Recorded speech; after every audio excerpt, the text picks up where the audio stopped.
Hello boys and girls, Amazing Atheist here with you once again to cup your balls as I slobber all over your cocks. I am here to give good head to bad people. It's what I do, thank you kindly. Now the first item on today's agenda is that my cousin, who shall remain nameless, but her name is Sarah, recently showed my 97, 98-year-old grandmother some of my videos and said, "This is your grandson, this is your precious grandson. He makes videos about how he hates God."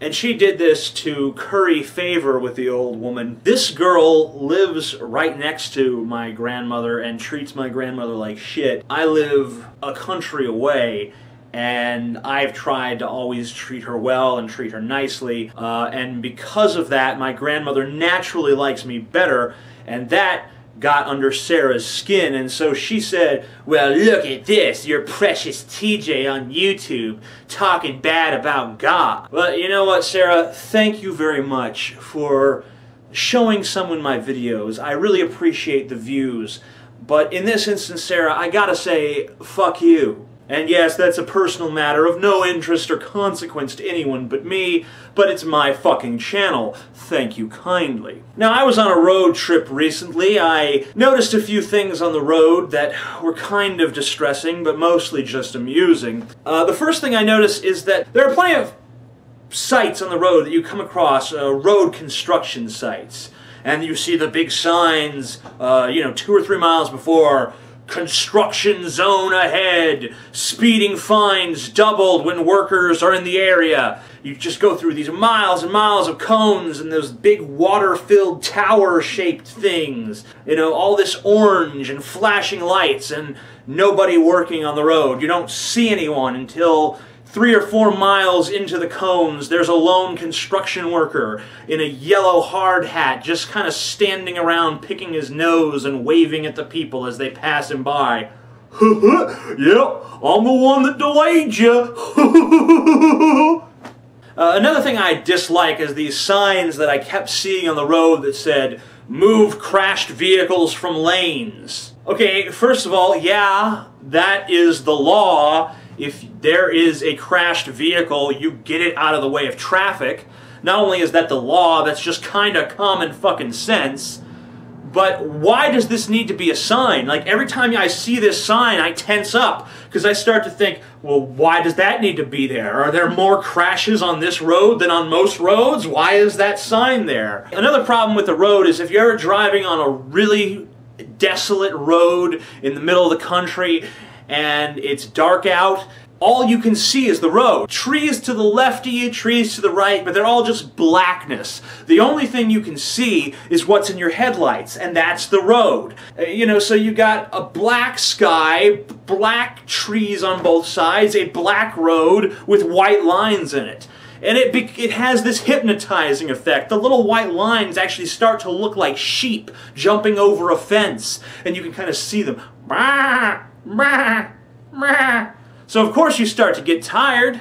I'm surprised there aren't more people just fucking swerving off the road into the trees. They probably do every day and we just never fucking know about it. Driving well into the woods for miles and miles until they get eaten by a bear or something and the bear's like, "Ooh, delivery." But here's how fucking stupid I am. On this road trip, I had one of those times in life where nothing goes right.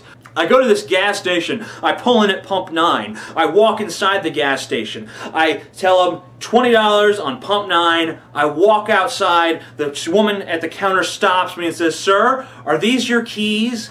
And I'm like, "Oh yes, those are my keys. I left them at the counter. How clumsy of me." I really didn't feel too embarrassed. We all make a mistake every now and then. I take my keys, I walk back outside to pump 9. I notice that pump 9 is a diesel pump and I do not drive a diesel car. Honda Fits are not powered on diesel. No fucking shit. So, I walk back inside, I said, "Actually, can you change that to pump 8? And she says, "Sure." And she's starting to smile a little bit because she said, "Well, wow, this guy's a real dumbass. Because not only did I leave my keys at the counter, I drove up to the wrong fucking pump. So, I go to pump 8, I get out, I take the gas pump, and it won't reach the fucking tank. So I set the gas pump on the ground, I get in the car, I pull forward, I get back out of the car, I grab the gas pump, I put it in the tank, I fill it up, I get in the car, then I slack my head again, get out of the car, screw on the gas tank, shut the lid, get back in the car. Then I realized that the entire time I was filling up the tank, the engine was on, which you're not supposed to fucking do because it could cause an explosion.